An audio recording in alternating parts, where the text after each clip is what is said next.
Hi, my friends, and welcome into the 375th episode of this here Forte Catholic Podcast. We're happy that you're here today.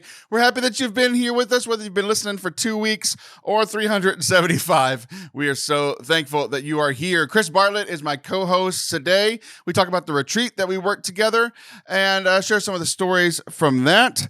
We also play a game that we've only played one other time. We played with Father Anthony called Read My Lips. We do Read My Lips Super Bowl edition with some connections with the Super Bowl and our faith. Ooh, very fancy. We also talk about the very popular Msgr Shea talk from the Focus Conference last month.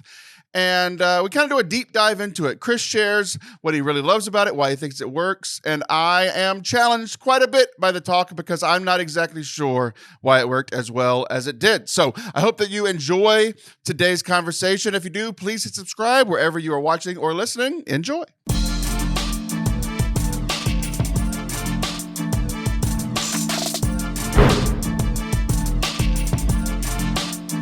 Hello there! And welcome back to Forte Catholic. I am Taylor Sroll. That is Christopher Leandro Bartlett. Hello, Christopher. Hello, Taylor. How are you? I'm doing great. Welcome back to the show. You've been a co-host, 3-4 times now, if we count the retreat? If we count the retreat, yes. Okay. All right. Very good. So, as I mentioned on last week's episode, you were a big part of last week's episode. Not to Catherine. One of our favorite reels, one of my favorite moments ever. As we're recording this, you haven't seen the reel yet.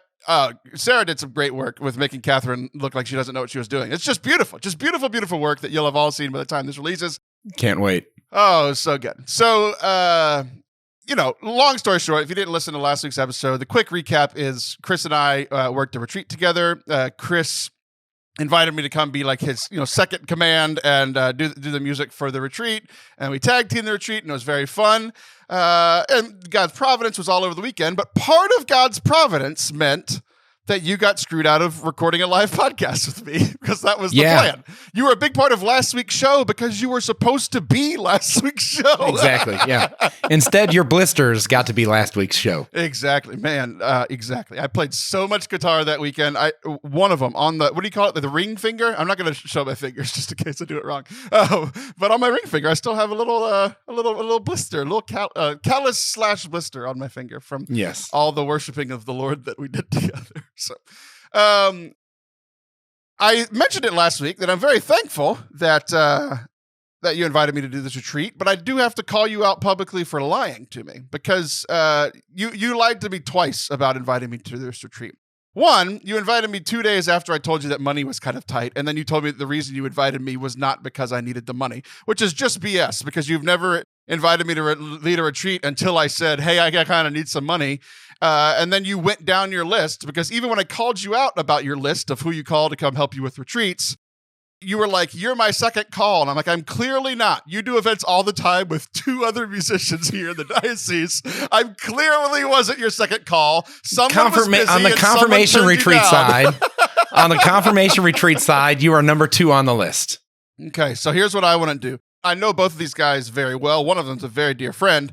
The other one, is more of an acquaintance. But I feel like if we lived closer, we'd be better friends. But rank the 3 of us in terms of musical skill, fun with working together, and how much you think we'll say yes or no the next time you invite after you answer those first 2 questions.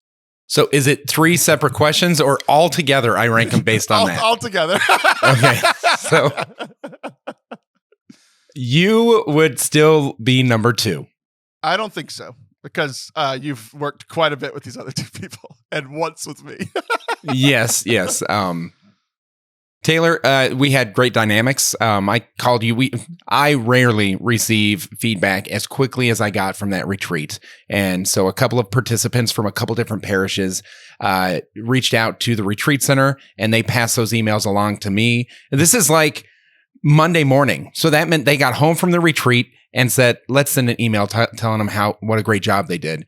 And then I had 2 other people reach out to me via me personally because they know my information and things like that to tell me that I did a great job. Not me, that we did a great job. I did a great job in choosing you as number 2. Yeah, you sure did. You sure did. Yeah. So the dynamic duo that we have, Taylor, is indeed that dynamic. Let's keep it going.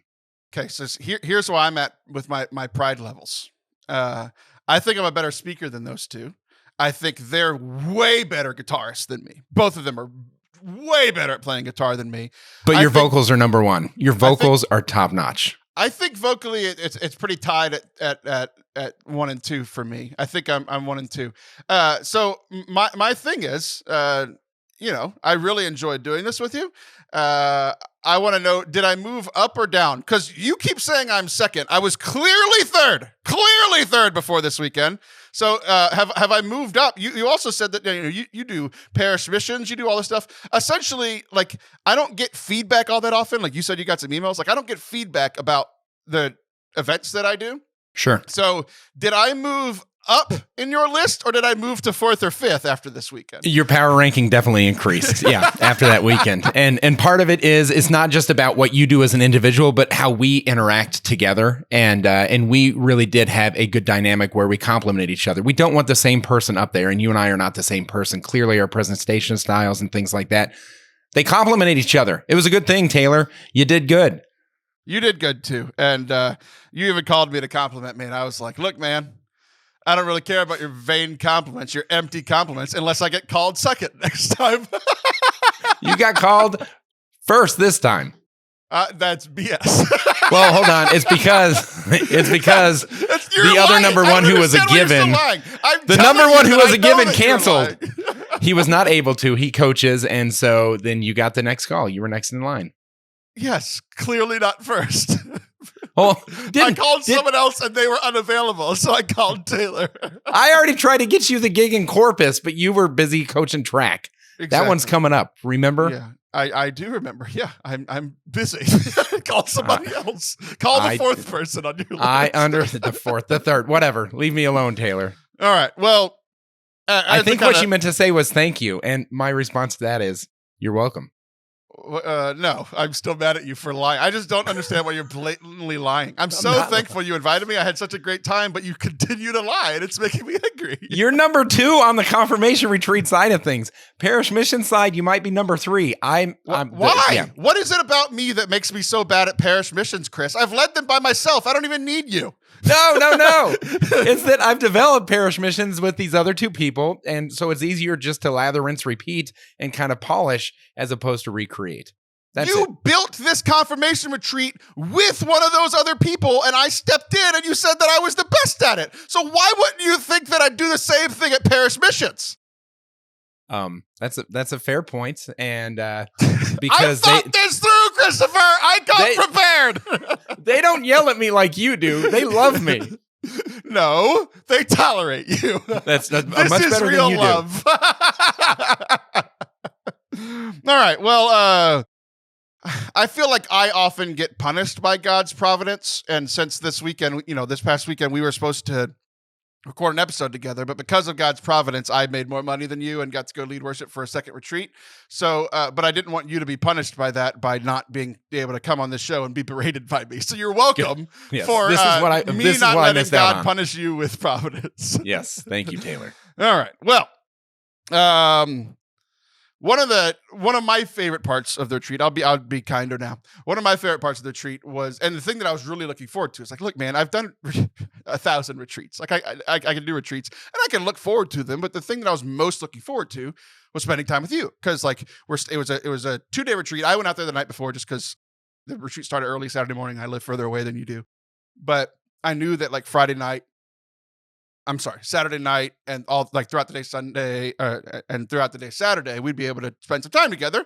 And you're one of my closest friends, but we don't spend a ton of time together because, we have busy lives, whatever.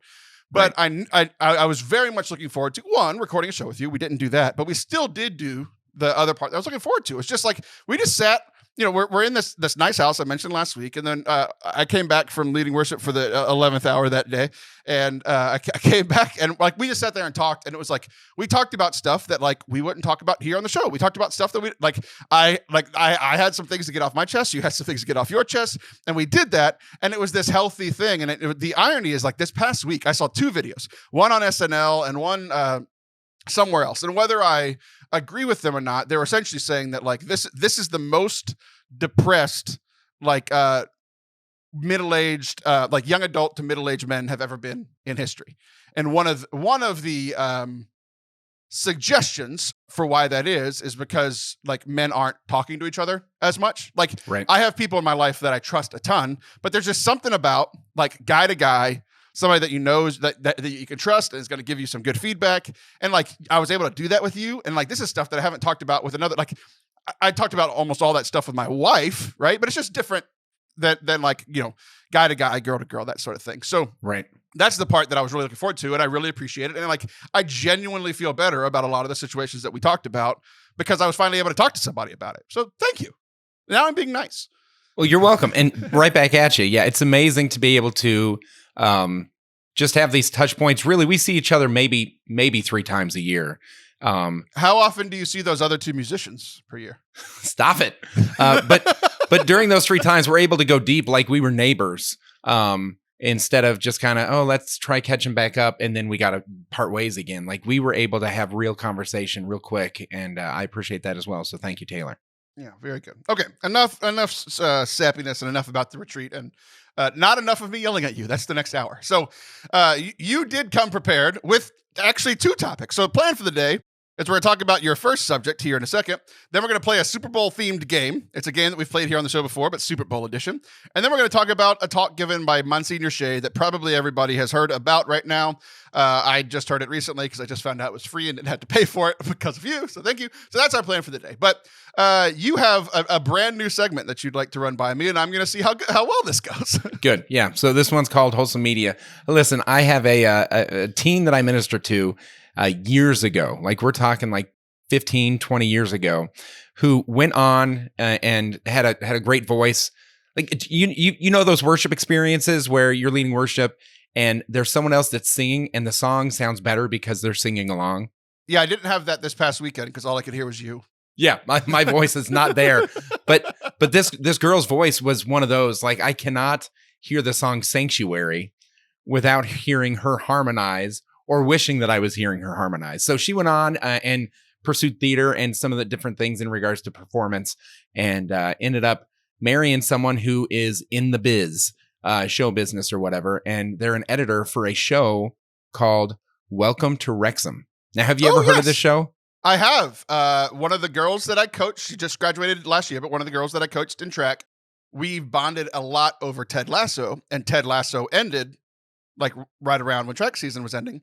And her family are big soccer fans. Like this was a big touch, like a big touch point for us because like this was, I'm not a big soccer fan. So I was super into Ted Lasso. So like I got to talk to this soccer girl about soccer for the first time. Yeah. And so her and her whole family have tried to get me to watch it. I haven't watched it yet, but it's on my list. I love the 2 like main actors that are, you know, that buy the team, all this kind of stuff. But anyway, yes, please proceed. Yeah. So it follows the purchase of a lower level soccer team and their struggles and journey to try and get them promoted. So I'm seeing her social media. I know the struggles of being promoted from the minor leagues, trying to get up onto the top of somebody's list. I understand this very much. Yeah. Yeah. So you're still in the work, which is what makes this entertaining. But I see her Facebook post, and it's her and her husband at the Emmys, and he's holding a bunch of Emmys. And so Welcome to Wrexham won like 5 Emmys. And I'm so proud of my husband. He was on the editorial team for this amazing show. And like, it just was amazing. So I'm like, okay, I'll check it out. Now, my wife goes to bed about an hour and a half before I ever go to bed. So that gives me a little bit of time to catch up on shows like this. It's M-rated, just to be clear, but it's extremely wholesome. It's M-rated because just the like F word. Ted Lasso. Yeah, exactly. But it's got the F word in it probably about 25 times per episode or something like that. But other than that, like the content itself, like they did an episode on fans and players that have children. Oh, there's that F word. Yes, fans and players that have children with autism. Like it was really meaningful, and they draw you into the story of this small working class town, and it's just wholesome, super wholesome. And I think that you would love it. But I got introduced to it off of a social media post from a former teen of mine who married the guy who helped get them the Emmys, which was neat. So yeah, I highly recommend people that. Who know you know that you're a youth ministry person. This isn't a former child that you've disbanded. This is one of your former teens in your youth program. This is one of the youth ministry just years ago. I mean, she's probably 34 now. So it's super been old. Like yeah, it makes me feel super old. You have former teens that are my age. You're so old. Nice. I could have been your youth minister. Oh, I wouldn't be here if you were my youth minister. You would have been number one on my list had I been your youth minister. Because keep in mind, that is 100% true. You're very one of the three. I was their youth minister. So just let that sink in, Taylor. Where? Good. So anyways, so Wholesome Media, I'm bringing that show to the table. What, in your opinion, you mentioned Ted Lasso, is the most wholesome show that you've been able to see? This is a wholesome show that I can't show my kids, which is so weird to say, but it is. What's a wholesome show that feels edifying? You mentioned Ted Lasso. Are there any others that fall on your list? So let me tell you. What's funny is I've been wanting to talk about this, and I didn't have an angle. Like I didn't know how to get into it without just being like super random. Which, that's usually what the show is anyway. What's on my mind? Let's talk about it. But I hadn't fleshed it out yet. So this is perfect. It's another wholesome show that I can't watch with my kids around, but I would feel comfortable watching with any adult. Like there's some shows that are like mature that I wouldn't feel comfortable watching like with parents in the room or with, like if you were here, it'd be like, you is fine. Like whatever. But some people I wouldn't watch with. Like I wouldn't watch like with humans you care about, but not me. I got you. I wouldn't watch it with my holy friends. I'd watch it with you. That sort of thing. Fair enough. So there's one like that right now that I'm watching, and it's going to sound strange. But did you ever watch Everybody Loves Raymond? Yes, sure. So I remember watching it as a kid. This is like, the 2000s, the aughts, the zeros, right? I was a junior high, teenager, high school when the show was on. So I remember like my dad watching it, but I never like watched the seasons. I'd watch an episode here or there if it was on with him or whatever, but I never really dove into it. And then like recently, like my dad was actually over and we pulled it up on Peacock, like NBC's streaming channel. And I started watching it. And dude, I fell in love with it because it's funny. We mentioned age. Like Ray Romano's character in the show is exactly my age, and his personality and my personality are very similar. His wife in that show, Patricia Heaton, who's a Catholic, is my wife. The parents are my parents. Like they have 3 kids. I have 3 kids. He has a job that it was pre-internet, because not pre-internet, but internet jobs. But he's a sports writer. So a lot of the similar things that he's doing are the similar things that I'm doing for work. Like it's ridiculous, man. I can't tell you how often I watch an episode where Ray and his wife are arguing about something, and then my wife and I will argue about that later that evening. I will be talking about something, and somebody after church. This happened this past Sunday. Somebody after church will bring up a topic. I'm like, I just watched the Everybody Loves Raymond episode. He's like, from 2004? I'm like, yes, keep up, Like, it's ridiculous how this show, one, connects to my life, but also has been like premonition for stuff that's about to happen in my life. It's unbelievable. And it's incredibly wholesome, but they do talk about adult topics. They're talking about, the SEX word. They're talking about, being a parent. They're talking about being frustrated in marriage, talking about being frustrated at work. They're talking about being frustrated with like family dynamics. Like it's the life of a 34-year-old who's married with 3 kids. Like it's literally my life, and it's so wholesome, but I can't watch it with my kids around because they're talking about, a 4th baby. Right. Yeah. Did you know that the grandpa, the dad, Raymond's dad, or is it his in-laws? Who's the ones that live next door? That's Raymond's parents, right? Yeah, it's his parents. Yeah, right across the street. His dad, the actor, got into acting after he left seminary. No way. Yeah, so there's a lot of little Catholic connections to that show, which I think helps it be wholesome. Yeah, they're an Italian Catholic family, like not super practicing, but they're like, kind of the historical Italian American Catholic, like Father Anthony's family, that sort of thing. They didn't become the Mario Brothers, so they went kind of the more Catholic side of things. Exactly. Right, got it, yeah. Yeah, it's just very funny. But anyway, I talked a lot. You probably just wanted me to name something, but I talked quite a bit about it because you gave me the platform on my own platform. So now there's this wholesome media push that exists, and some of it has been good and some of it not so good. So Chris Bartlett is not a fan of God Is Not Dead, that movie series. Oh yeah, it's very stupid. I feel like that's one of those things to where it's like we're pushing it because it's wholesome. Which is funny because you look and sound like you could be the lead actor in that movie. Yes. Very, very much so. And so then there's this other side of things like the shows we just mentioned that have great content, and it comes across delivering a message about humanity that's very beautiful and very, good in that sense. And there's some movies that kind of fall in between, you know what I mean? That fall into those categories. But there's a movie coming out called Wildcat. And this is the What Would Taylor Do section of our this bit or whatever. And it's Ethan Hawke. He made the movie. Yeah. You know who he is. Yeah, he was in Moon Knight. He was the bad guy in Moon Knight, which is like a Marvel show that I think is super underrated, but he was incredible as the bad guy in that movie. So I have the chance next week to meet Ethan Hawke, screen the movie Wildcat, and do some Q&A with him and the lead actor, which seems pretty cool, but it's at the end of a conference where I'll be away from my family, and it means that I have to stay later into the evening, which means I won't get don't care. It's Ethan Hawke. You're staying.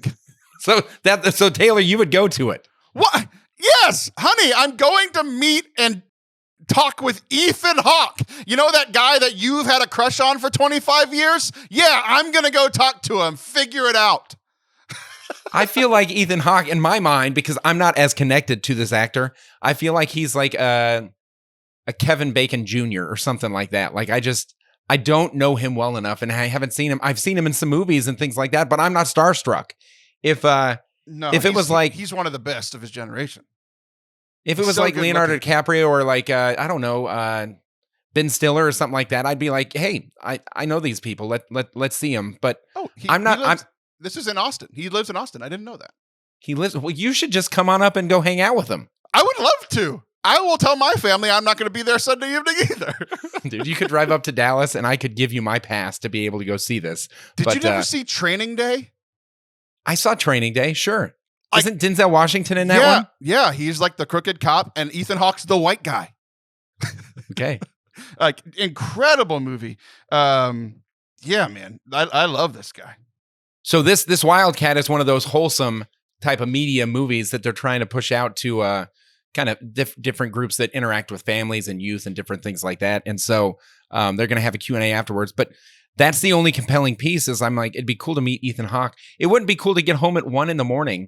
after not seeing my family for 4 days. So that's I am actually leaning towards the just kind of head home before dinner. And I will get drive home in up time to talk Dallas. You can hand me your pass. I'll be Chris Bartlett for the evening. Okay, then it's a deal. We'll make it happen. Yeah. I'll need to wear a nerdy shirt and wear those stupid glasses, and I'll talk a little nasally, and I'll be Chris Bartlett. Okay, listen up, Mr. Junior High. I've been through it, man. You can't hurt me. Thank you very much. Oh, I think I can. I think we've proven over the many years of our friendship that I can hurt you. I'm sorry. Number 3. What? Number 3. Yeah. That's all I got, man. That was it. Oh, Taylor would go. Chris would not. Yeah, absolutely. I thought you were going to ask me something about media. You asked me about marriage advice. Right now? Yeah, I guess that's fair. Yeah, what would Taylor do? Like, you wouldn't want to go back and see your family? Like, there is an element. Okay, what actor would you be like, meh, I wouldn't go? Like, nah, I wouldn't stick around for that. Almost none. So Hollywood, if they've been on the silver screen, you're like, I'm on board with shaking their hand. Yeah, it's a few more hours. If I get a chance to talk to somebody famous, I'm doing it. I mean, sure. I mean, I met what's his name. I met a famous person the other day, and I didn't talk to them, so I'm lying. But anyway, fair enough. Okay. But it was in an airport, and they had their earbuds in. I was trying to be nice. But if it's at like, hey, come and ask me questions, I'm gonna come ask them questions, Chris. What if you hate the movie? I've worked in Catholic media long enough that I have had many conversations with people who create content I despise. I can do it. You can swing it to where you're like, hey, this aspect looked really cool. What led up to that scene or the filming of that 1 minute that I actually enjoyed of the last 120? Sure. I am very good at telling little truths while hiding big truths. Good. And I'm more straightforward, Taylor. Yeah, that's the issue. You're not straightforward. The whole segment was about you lying to me. Don't go anywhere. We'll be right back. We're going to play number 2. You're number 2. If you enjoy the show and are looking to be generous, we could use your support. Forte Catholic is a production of our nonprofit called Forte Catholic nonprofit, where we are trying to serve people with the best of Catholic media and events as well. If you want to support us, you can do so at fortecatholic.com/donate. You can give a one-time gift, or set up a monthly donation. It all really helps us support the two of us working here, and also helps us to create more and more great work, great podcasts, great videos, all for you guys to enjoy and hopefully grow in your faith as well. Again, that's fortecatholic.com/donate. Thanks. Welcome back to Forte Catholic. I am Taylor Stroll. That is still Christopher Bartlett, and we are going to play a game that we've only played on this show one time. And honestly, I thought the game was going to flop. Even after we recorded it, I thought the game was going to flop because it's very much a difficult thing, I think, for listeners to play along with, but also I'm wrong because we played this one time with Father Anthony Strappa and people loved it. Talking about not getting feedback very often, people never tell me anything about the show. 1,000 people listen every single week, and everybody's just like, yeah, I'm just going to go about my business and never tell Taylor anything. I'm like, where? Could you imagine walking into a room of 1,000 people and just being like, hey, how are you? And they all just stare at you and don't say anything? It's so weird. It's so very strange, this podcasting thing.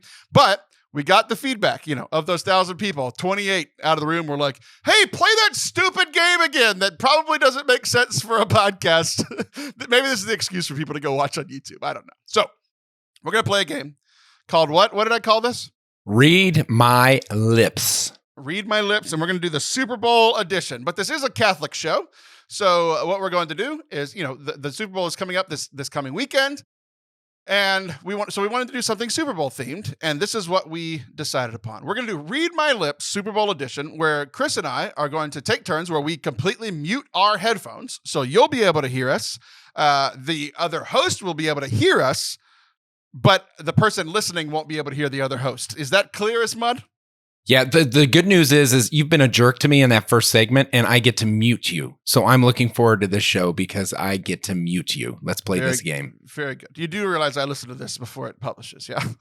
Oh, yeah, for sure. Okay. All right. So what we're going to do is we're going to read phrases to each other that you as the listeners will hear, but the other host will not hear. And they have to read my lips. So I am currently talking above my microphone right now so that Chris can read my lips if you're watching on YouTube. If you'd like to mute for 5 to 10 seconds, you are welcome to try to play along. But if not, you'll figure it out. I think the fun will be in us getting things very wrong. But here's the other thing. One of my favorite things to do is to try to make anything Catholic. So every word that I have selected, I don't know, Chris seemed very confused by this game, but I have, all of my words are secular words, but I have a Catholic connection to all of them. Okay, so Chris, just as an example, I would like for you to go first, as in I'm going to read you a word. You're going to mute me in your headphones. Yeah, I'll be the guesser. Yeah, you're going to be the guesser, just so I can give an example of how I'm connecting this stuff to Catholicism. Okay. Does everything make sense to you, Chris? Yes. I will mute in 3, 2, 1. All right. Patrick Mahomes. Patrick Mahomes? Yeah! Yes. All right. You did it. The superstar quarterback from the Kansas City Chiefs, who's looking to get his second or third Super Bowl win. The reigning dynasty currently, and Saint Patrick, who he's is his namesake. I just spent some time in Ireland, and we talked about Saint Patrick and the snakes, but today I'm going to talk about Saint Patrick and the shamrock. The legend is he used the shamrock to try to explain the Trinity. It might have been a heresy, but we're just going to ignore that part. But the shamrock is also a symbol for luck, and Patrick is going to need all the luck that he can get with that receiving corps because their hands are made out of stone. So that's our Catholic connection. Make sense? That does. All right, let's rock and roll. You did very good. This is the first time I've ever. Last time I just had my big over the ear headphones for this. This time I'm wearing my AirPods. I've never once recorded with my keyboard in my hand so that I can currently mute you in 3, 2, 1, go. Vince Lombardi Trophy. Fix the pocket quarterback. Vince Lombardi Trophy. Vince Lombardi Trophy. Yes, that's it. Come on back, dude. I got it. But 100%, the first time you definitely said fix the pocket quarterback. And I'm like, I agree. We got to fix that guy. We got to do it. So it's named after the NFL coach, Vince Lombardi, who led the Green Bay Packers back in the early years of the NFL and different things like that. And the guy is a legend. He set things forth to be able to help the NFL become what it became. And naming things after famous people, inspirational people, is what the Catholic Church does. Everyone who goes to a parish, that parish is named after someone or something. And so that namesake thing to honor, we came up with that first. Like the NFL is just following the Catholic Church's lead on that one. And I just want to say, well done, Catholic Church. Well done. Very well done. One random trivia thing that I've it's always been kind of funny, but especially because the Chiefs have been in the AFC Championship every year for the last 6 years. Like Patrick's never not been in the AFC Championship. Right. Well, a few years ago, they just renamed the AFC Championship trophy and the NFC Championship trophy kind of like they did with the Lombardi. They never really had names. They were just called the AFC Championship trophy. Now I think it's Lamar Hunt. I know it's Hunt. I think it's Lamar Hunt or something like that. But it's the Hunt Trophy, which is the Chiefs' old owner. So it would have been very funny if a couple weekends ago the Ravens beat the Chiefs and got the trophy named after the Chiefs owner. That would just be so funny. Brutal. Okay. I'm going to go ahead and ask you to mute, and I'm going to give you your next word. I am now muted. Any given Sunday. Any given Sunday. I need a Vincent. Any given Sunday. Apples. Say it again. One more time. Any given Sunday. I think I'm wearing satin. Okay, come on back. Okay, now say it again. Any given Sunday. Any given Sunday. That's impossible, man. Okay, brutal. Go. There's a much, to be fair, it's more difficult than Patrick Mahomes, right? Any given Sunday. It's a lesser known football term, but did you ever watch the movie, Any Given Sunday? No. Yes, I did. I think I watched it. Yeah. It came out back when I was in high school. Yeah, like late 90s. Great football movie. But the term, it's not just a movie from the 90s. That would be unfair. It's a term used in football because like in college, typically, Alabama is going to beat so-and-so technical school. Like you kind of know who's going to win or, if they want to be a huge upset. But in the NFL, a team that's 12-0 versus a team that's 0-12, the 0-12 team has a chance to win because they're all professional football players on the other side. And it's essentially a coaching thing of like what you would tell both a 12-0 team and an 0-12 team. Any given Sunday, the 0-12 team can win. Like to the 12-0 team, we have it's to play anyone's our best. Game. To the 0-12 team, if we can even beat the Chiefs if we play our best. So any given Sunday, you as a Catholic should have your butt in a pew. That's our connection. Wonderful. All right. I think this one might be my most difficult one. Okay. So I'm going to mute right Just be ready. 331 million. You just cursed on my podcast. Say it again. 331 million. You got a hole in one, period. One more time. 331 million. There are 3/4 in a 3/4 of a football game. I'm coming back. Yeah. All right. Yeah. Say it again. 331 million. What? That's how much money Taylor Swift has brought to the NFL by showing up at these games and things like that. Like her brand equity that she has brought has led to increased sales, revenue, and publicity to the tune of 331 million just by showing up. Her presence at this event. And I want to challenge every Catholic out there that your presence at your parish adds value. It's not even if you're that much. not that much value. Probably not that much value. I mean, not at least on this side of heaven. But I do want to acknowledge like showing up is valuable. And you mentioned Any Given Sunday. I want to kind of tag team on that. Just be like, even if you're in a place where you've got a bunch of little kids that you're wrangling or different things like that, and you're like, I can't volunteer, I can't lecture, I can't do this because they're asking for their sippy cup or Cheerios during the liturgy, and it's just not possible. Or even beyond with family life and things like that. Show up and it adds value. You are adding value to your parish just by showing up and keep going. So your word was 331 million, but it took you 2 sentences to communicate that? You were talking for a long time when I was muted. 331 million. I'm going to go back and listen to this. I feel like you said 3 sentences every time you were repeating yourself. Okay, well, good. I'm ready for yours. I feel like you were like, hey guys, Taylor is muted and can't hear me. Doesn't he suck? And then I unmuted. You were like 331 million, like super fast. Nope. All right, here we go. Wait, you're muting and I'm doing my word. Here we go. Correct. Interception. Interception. It's Chapachu. Interception. Reverse Statue of Liberty. Interception. Interception. Oh, halftime show. Oh, reception. Hail Mary pass.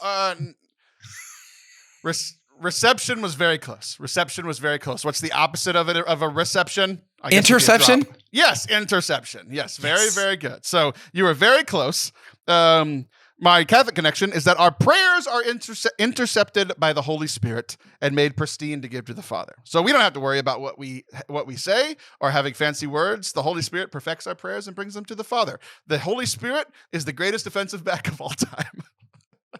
I love it. All right. Are you ready? I can no longer hear you now. Yeah. Cat? Yeah. Catch? Kick? Yeah. Yeah. Dance? Yeah. I can't say what I think you just said. I'm coming back. All right, come on back. All right, what is it? Yeah. Oh, from the Usher halftime show. Very good. There we go. Yeah. So Usher will be there at halftime. One of his biggest hits, and the only one that this guy knows is Yeah. And the Catholic connection is amen essentially means yes, or that you're affirming it. So like when you go and you receive Holy Communion, and this probably isn't, you shouldn't do this, but you're essentially saying the body of Christ, and you're like, yeah, yeah. And then you get Jesus. All the things popping into my head I think are inappropriate, so I'm going to refrain. Moving on then. The Catholic connection actually is that, isn't it great that one of the least important jobs in the church in the mass every Sunday is performing at the halftime show for the Super Bowl? Nice. Usher, Usher, Usher. Lil Jon. Oh, yeah. I should have done that. They're totally there. Yes, the old members from Knights of Columbus. Yeah, exactly. Shaking everyone's hand as they're trying to go to communion. That's great. Yep. I have 6 words for you. I have 5. The 6th word was going to be Usher, and I was going to make some connection. I'm surprised you know who Usher is. You're barely. Yes. All right. I'm getting lost in where we are. So now you are muting your headphones, and I'm going to read. I am muted right now. All right. The big game. The big game. Yes. Come on. Yes. All right. You actually, before I do my Catholic connection, you actually have a story about this that we were just talking about a few weeks ago. Oh, there's some rule that you're not supposed to use the word Super Bowl in the context of sharing in certain media things. And the reason is Super Bowl has such brand equity that the NFL doesn't want other people, the official Super Bowl podcast is not this. But if we said that, they'd come and give us a cease and desist order pretty quickly. So yeah, it's weird legal jargon. So a lot of people just refer to it as the big game. Yeah, it's really stupid. And like the story you were telling me is that you used to host a podcast and your co-host would just refuse to call it the Super Bowl because he thought he was going to get sued. I'm like, the NFL doesn't care about your 17 listeners. It really doesn't. It doesn't. Like you can say the Super Bowl. I can say Super Bowl. No one cares, right?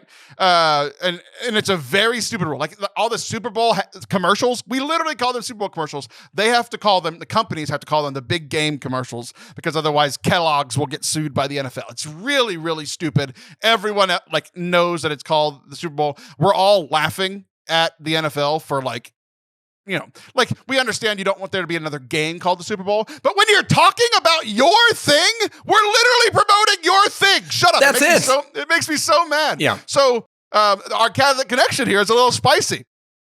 The Catholic Church, the USCCB, owns the copyright to the Catechism and to the Bible. You know what, guys? Disney, who owns Mickey, just lost the copyright to Mickey because it's been too many years since Mickey was created, and it became public domain just a few weeks ago, and everybody's doing whatever the heck that they want with Mickey. You know how long First Chronicles has been a book? You don't own it, USCCB. Stop giving frickin' cease and desist letters to Catholic churches, to Catholic authors, to Catholic speakers. It's stupid. If you want to copyright your stupid documents that nobody reads. Go ahead. You didn't write the Bible. God did. Stop it. I just want to say for the USCCB ninjas out there that are going to come hunt us down, this was Taylor saying it, not me. Please, Chris Bartlett leave my family alone. Leave my family. It's so dumb. First Chronicles was written approximately 3,000 to 4,000 years ago. You can't own the copyright to it. You don't even know the guy who wrote it down. It's stupid. It's so dumb. Yeah, and we're promoting your thing. and if everyone was talking about the Bible and things like that, that'd be a great thing. The big book. It's the big book, Chris. We're gonna get in trouble. I love it. The big book. Good. It'd be very funny if I don't get in trouble, but you get in trouble for calling it the Bible. All right. I think it's my turn. You ready? It is. Yeah. This is gonna be either our second to last or last one here. All right. All right. Hold on. I am muting now. Tailgating. Tailgating. Excelsior. Tailgating. Tailgate? Tailgate? Yes. Yeah, I got tailgating. it. Yeah, I got yeah. it. If I wish I wouldn't have got it that soon because you're about to jump through that table like the Buffalo Bills fans do. That's right. Yeah. So tailgating, it's before a game. You get out there, you cook some hot burgers and hamburgers and hot dogs. And I hope they're hot burgers, otherwise you're going to get sick. but you get fired up for the big game, right? It's something you do before to prepare for the event. And I really feel like as Catholics, at least for me personally, that's growth area. Most of the time, it's trying to get the kids dressed and ready. That's my version of tailgating. And then on the drive to the parish, I'm like, let's say Hail Mary that we might be able to focus during the liturgy. And that's it. But like if you go ahead and open up the big book, the good book, and read the Gospels beforehand or the readings beforehand, that's a great way to tailgate to really help the liturgy come to life in a new way. You heard it here first. Chris Bartlett says that you should pound 2 Bud Lights before going to Mass. So long as it's an hour before reception of Holy Communion. Yeah, which is like 20 minutes before you get there. and it's got to be one of those beers made by monks, like a Saint Augustine brew or something like that. So they're gonna come sue you now. You mentioned their product in positive light. They're gonna sue you. Bum bum bum. All right, one more each. You're gonna mute for one last time. All right, I am now officially muted. Okay. Halftime show. Halftime show. Yes, exactly. Yeah. Very, very good. It's a big performance that elongates the Super Bowl by quite a bit right in the middle of the game. Most people don't know that it's a way longer break. Like the teams are off the field for 30 minutes, which is way longer than they are in a normal game. So big performance that elongates the Super Bowl quite a bit. It's just like the offertory hymn. Perfect time to check your phone, go get a drink. The old people get mad at the music. It's literally the same thing. Absolutely. That is where we shift from our children being able to draw and color in their notebooks to they really have to sit still and focus because distracting others during the liturgy of the Eucharist as opposed to engaging them with a picture that they can color in that connects to the gospel. Most homilies don't reach my 5-year-old. I'm just going to say it, and that's okay. So yeah, halftime show. They recognize at the passing of the basket, it's time to put their crayons away. So there you go. They just put the crayons in the basket. That we did sometimes draw a picture and give it to Father, and they would put it in the basket. See, our pastor is very nice. He actually invites the kids up, and he takes their little coloring sheet and gives them a hug. It's very nice, and it's also kind of like we do it after the offertory. So it's like it is kind of that like, hey, this is time to pay attention now, which is very funny, and it drives me nuts because it's like, yeah, we don't care about the Bible stuff. We just want the Eucharist, which drives me crazy about how Catholics do Mass. But I guess it's fine with little kids. So this one I'm going to share with you. Is going to be shared in 2 different ways. It means the same thing, but I'm going to indicate 1 or 2 in the way that it's articulated. Okay, very complicated at the end of this game. I am muted now. MVP. Most valuable player. Yeah, MVP, most valuable player. I got it. Unless you're doing the stupid commercial of most valuable bundler, which is what Patrick Mahomes is for State Farm. Good. Okay, you got it. Come on back if you haven't already. Oh yeah, I'm here. I was very confident in my answer. You gave me two options. I was like, I got both of them. Yeah. You nailed it. So MVP, yeah, obviously most valuable player. If the Chiefs win, I have a feeling it's going to be Travis Swift or Mahomes. Right? It should be Taylor Swift, obviously. And so in the mass, I think that the Eucharist is the most valuable player. I think there's a lot of people that stick around, and even those that leave after communion, they recognize they got to stick around at least until they get to receive Jesus and different things like that. He is the linchpin to make liturgy successful. So there you go, MVP, JC. I may sprinkle a little bit of money on our good friend Patrick Mahomes for MVP. He's probably at minus money at this point because I would imagine he's the favorite. But yeah, I've got my money to spread elsewhere. Yeah, it's a 2-point favor for San Francisco, right? The 49ers are favored by just a couple of points. It is. And what's really interesting, like my betting podcast I listen to, these professional gamblers that I listen to all throughout the season, they usually have 2 podcasts a week for all of the Sunday games. So like, on any given Sunday, there's 16 games, 15 games, something like that.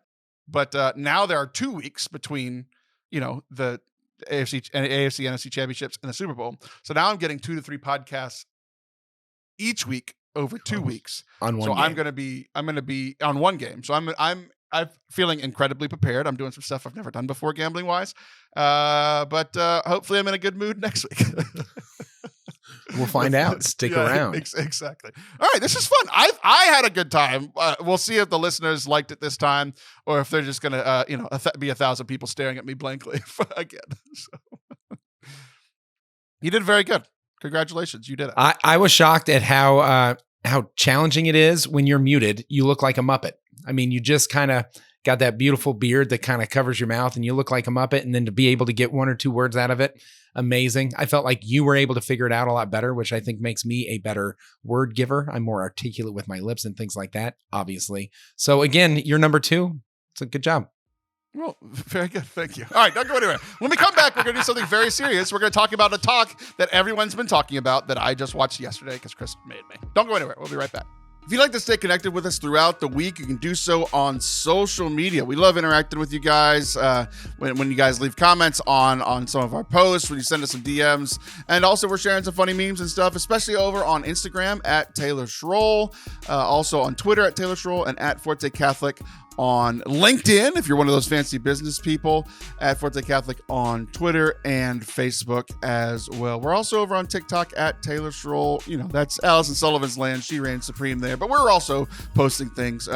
We just love to get to know you guys. So follow us, comment on some of our videos. We'd love to meet you. All right, enjoy the rest of the show. Welcome back to Forte Catholic. I am Taylor Schroll, and that is number 6 in my book, Christopher Bartlett. So you made me do show prep for today's show.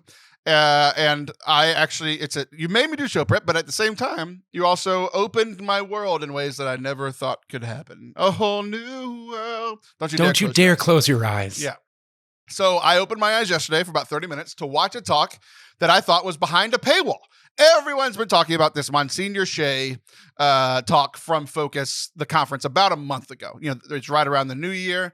And it swept the nation. It was all over. Like everybody at my parish is talking about it. Everybody online is talking about it. And I'm like, I refuse to pay money to see this because all these talks were behind a paywall. But you kindly informed me that there are a few talks that the only price of admission is to give Focus all of your information, including like your firstborn and your social security number. But then once you give them that, you can watch like 4 of the talks. And one of them was this Msgr Shea talk that people have been saying is the best talk given in the Catholic world in many, many years. I have thoughts on it, but you brought it up. You made me watch this. Let's get initial thoughts from you. Yeah. So first of all, it took place at the SEEK conference, which is Focus, Fellowship of Catholic University Students. They do a gathering annually, right around the start of the year. And so I got to go out and exhibit. We were recruiting some missionaries and doing some networking out there for Ablaze Ministries, which I'm the vice president of. And we went to this talk, and it was the the evening session. And so we're in an arena with 18,000 college students. And that's one thing that the video doesn't seem to capture, is just the way that he had everyone in the palm of his hand as he went through and shared this beautiful message, this gospel message, and things of that nature. But the thing that was, in my opinion, the most compelling or the most jaw-dropping was when he started talking about Generation Z, the generation that most of these college students are. Now, Msgr Shea is the president of the University of Mary out in Bismarck. And so he's like, often I'm asked about how this generation struggles with loneliness and anxiety, high levels of anxiety, more than any generation before them, and what my thoughts are in regards to it, since most of my students fall into that category. He goes, normally I give a good answer, like we should reflect on the impact of social media and screen time on the human person, or we need to have better access to mental health resources. He goes, but sometimes I just want to tell him, maybe we should just listen to him. Maybe anxiety and loneliness are the result of growing up in a godless society, of a world that tolerates everything but forgives nothing, or permits everything but forgives nothing. Like, maybe we should be listening to a generation that's actually crying out for a savior, and maybe we should introduce them to a savior. And then he goes on to talk about the whole salvation history story and how Jesus is the savior that wants to come in, that even though your loneliness or your anxiety can go deep into your soul, God still goes deeper into your soul. And it was this huge affirmation of like, maybe you're not crazy. Maybe these feelings that our generation is like, you should be dismissing those feelings, or you should be taking care of those feelings in this way, or get medication, I'm not in or all your these generation. things. You could have been my youth minister. Yes, I could have been, and I would have been fabulous, just fabulous. And so that moment was just an affirmation of like that those college students felt seen, heard, and known, and then he led him into a relationship with Christ from there. I thought it was spectacular, and it's it in a large way has changed a little bit about my approach to young people, because some of the different ways that they are acting out is actually them crying out for a savior, and we just happen to know one. So let's do it.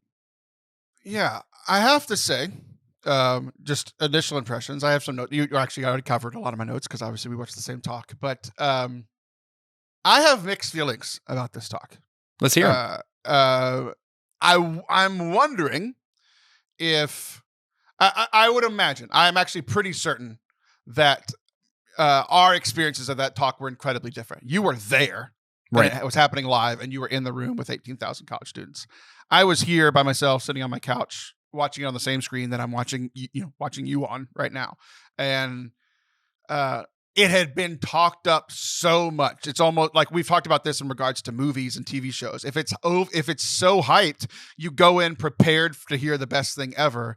And then when it's like, I think the talk was good, but because I was expecting for my life to be changed by this talk, it was okay. You didn't cry during the talk, and that was a letdown from the expectations that were created. Right. Yeah. The expectations were created. So that has nothing to do with him or the talk, really. It's more about, I think, my experience being very different. But also, and this is the challenge for me. The challenge for me, there's two primary things that he does that, like, you and I have given the Kerygma talk 1,000 times. That's essentially what he's doing is the Kerygma talk.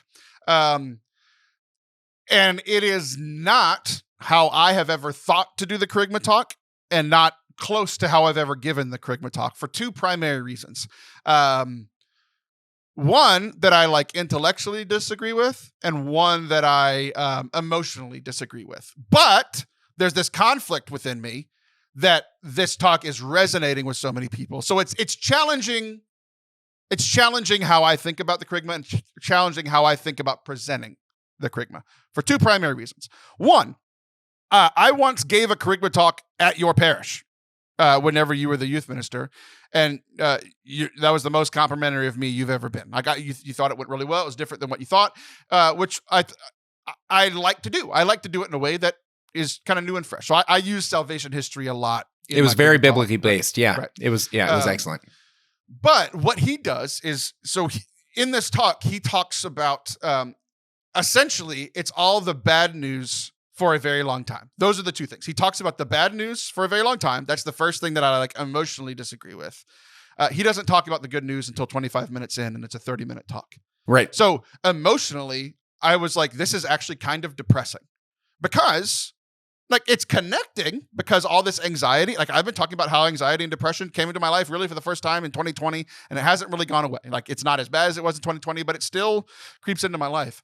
So it's like I felt connected to, but I felt like it was like kind of doom and gloomy until the last 5 minutes. And the last 5 minutes are just incredible. It's one of the best. Like he completely switches who he is. He completely switches who he is. Yeah. Like the first 25 minutes to me, like literally it felt like a TED Talk. TED Talks are always talking about a problem and they give a 5-minute solution at the end. And that's kind of what this talk felt like. Yeah. And he's not as dynamic as like, I'm comparing it to how I do the Creamer Talk. He's not as like dynamic as me. He doesn't like, he was very monotone for most of the first 25 minutes. Even his body language was so muted. Like so muted, right? Yeah. The last 5 minutes, he had more energy than I typically do in my Charisma Talk. So it was this weird dichotomy of like, I have more dynamics throughout. He was so muted the first 5 minutes, and then 25 minutes, and then so animated and so hope-filled for the last 5, but it still felt weird to me. I have more thoughts, but I'm gonna let you kind of respond to Sure, yeah. So I think that his style, the thing I appreciated about his style is it was very intellectual, but at the same time very accessible. So he unpacked some really deep theological realities, like the angels being swept from the sky and different things like that, like, and the devil pursuing on an individual level each and every person, which does sound very doom and gloom.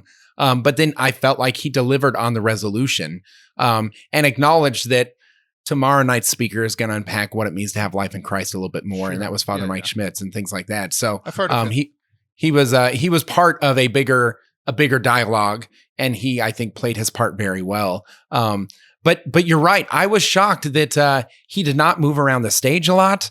He did not have big arm motions or anything like that. And even when he exploded, like boom, those last 5 minutes, it wasn't so much dynamic. It was just compared to the previous 25 minutes. Now his bite, and I have to think, because I think that from some of the writings that I've read of his, I think that was intentional.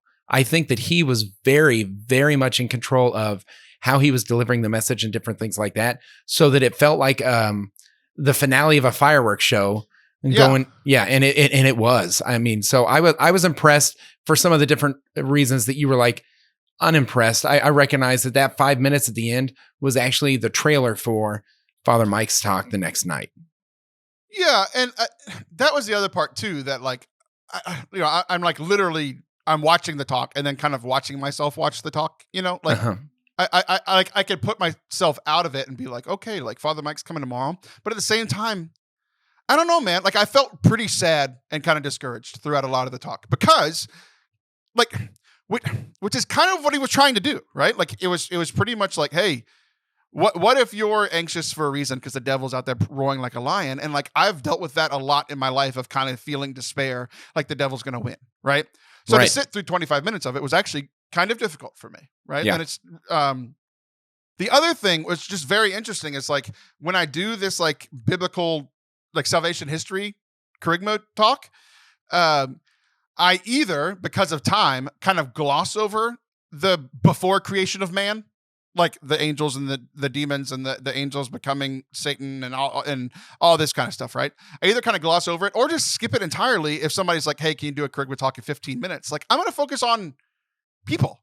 Like the realities of sin, the implications of those other pieces. Right, of course. Right. So just like intellectually, it was that was like my intellectual challenge of like, not saying he's wrong, but like it was kind of a challenge to how I do things of just like, one, like there's a reason I haven't done it this many years, but then two, again, this is connecting with so many people. So maybe I've been doing it wrong this whole time, but it does feel strange to me in a 25-minute talk to focus so much on pre-humanity when we're talking about the human condition and how Jesus saves us from that human condition. So, yeah. So the shiny, happy people, Jesus, which is often the prosperity gospel that gets proclaimed, largely ignores the reality of evil, sin, death, and hell. Right? Like, I think those realities are sometimes underplayed. And so I think he leaned into that as a response to the culture at large that a lot of these college students were coming from. right? So if you have, a nice job, a good car, maybe a Tesla because it's environmentally conscious and different things like that, then you can just kind of drink on the weekends to hide or mask all the other issues that you have. And Msgr Shea wanted to be like, no, it's actually a lot more complicated and messy. And this is what the mess looks like because there's someone chasing after you. And the things that are disrupted in your life are done so with intention, with intent and on purpose. Like, I just think that he showcased a side of the gospel that oftentimes gets ignored because it's harder to hear. And so the fact that his talk was hard to hear, particularly in the first 25 minutes, I think is something we need to wrestle with more as a people. And I'm going to go deep real quick here, but I went to a funeral recently of a teen that I was the youth minister of. He was 28 when he overdosed, and he overdosed on drugs. And at the rosary, the deacon that was leading it is like, and so we pray for this young man because he lost his battle to the demons of addiction. And they acknowledged it, because I've been to other ones where someone has died from that and they're like, he was such a good kid and everything was awesome and it's so sad that he died so early. But they don't acknowledge the fact. But this kid was in and out of rehab. Like, he fought his addiction. He fought and wrestled, and he ultimately lost on this side of heaven. But we believe that through prayer, he can win and be free from addiction in heaven. And I appreciated that, but I didn't expect it. And the fact that we are sometimes afraid to talk about the messy reality of what it means to be pursued by the enemy, I think is something that we might want to be able to talk about a little bit more. And certainly at a college level, they can handle it. Yeah. So it was a challenging talk for me to hear, for better or worse, right? And some of the parts from the hopeful part that really stuck out to me were, you mentioned a couple of them already, but I literally wrote it down. At the 23-minute and 6-second mark is when the but comes. But what if we're not irredeemably broken? Like, he talks about our brokenness and how we're pursued by the devil and how we're, like, I love how he acknowledged, he's like, maybe you had sex with your girlfriend last night in the hotel. Maybe you threw away your drugs Thursday before you came to the conference. Like, I loved that very real part. But he says, what if you're not irredeemably broken? And I was like, man, that hit me because I was kind of like wallowing, right? Like, I was hearing all this stuff and connecting with it quite a bit. And I'm like, I feel broken and weak. That's how I felt watching the talk. I feel broken, weak, and pursued and losing. Like, that's how I felt watching the talk. He says, what if you're not irredeemably broken? Because it's like, I know I'm broken, but I think it's the irredeemably part that like really stuck out to me. He said, chains can be broken, tyranny can be overthrown. Jesus tricked the devil into killing him. His dynamics just completely changed at this point. And his final message wasn't that like Jesus won and we're all winners. It was just, his message was, if we don't give up, we always win. Yeah. If we don't give up, if we keep trying to fight, if we keep trying to battle, that's how we don't lose. And so like, it was this, like, I feel good about it now because I heard the last 5 minutes, but the first 23 minutes and 5 seconds were just very difficult for me. Yeah.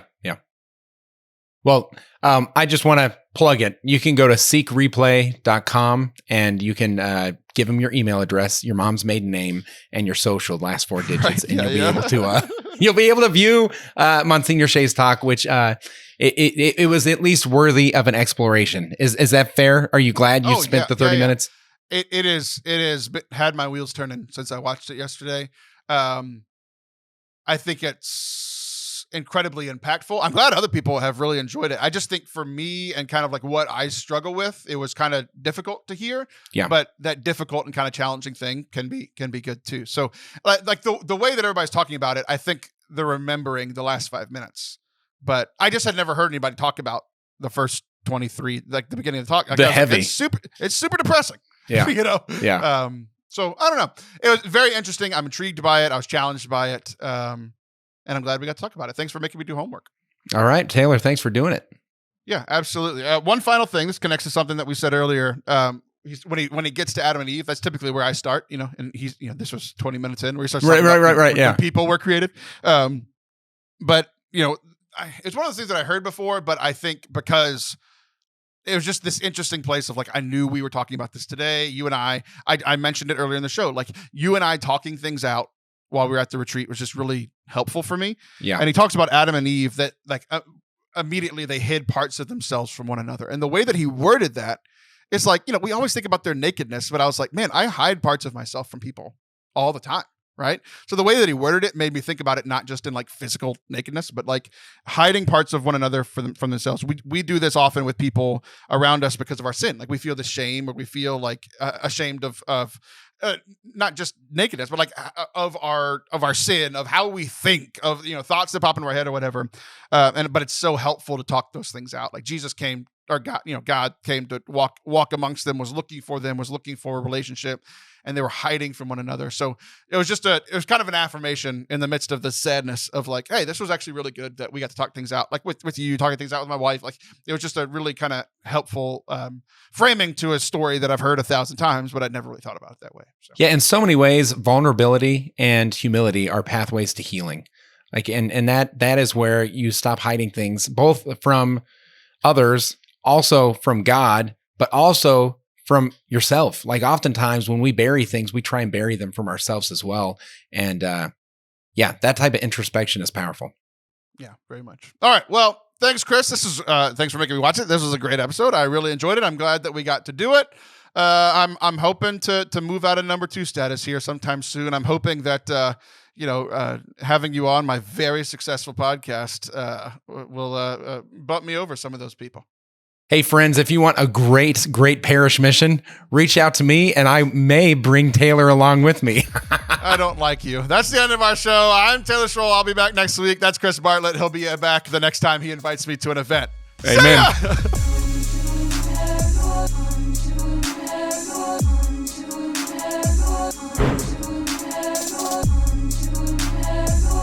Thank you guys for watching and listening today. I hope that you enjoyed it as much as Chris and I did recording it. We really enjoyed the game. We had a blast. I think we actually did pretty good. And I really enjoyed especially that last conversation that we had, diving deep into Msgr Shea's talk. I hope that you guys enjoyed that conversation. If you did, please subscribe wherever you are watching or listening, and we'll be back next week. Love you.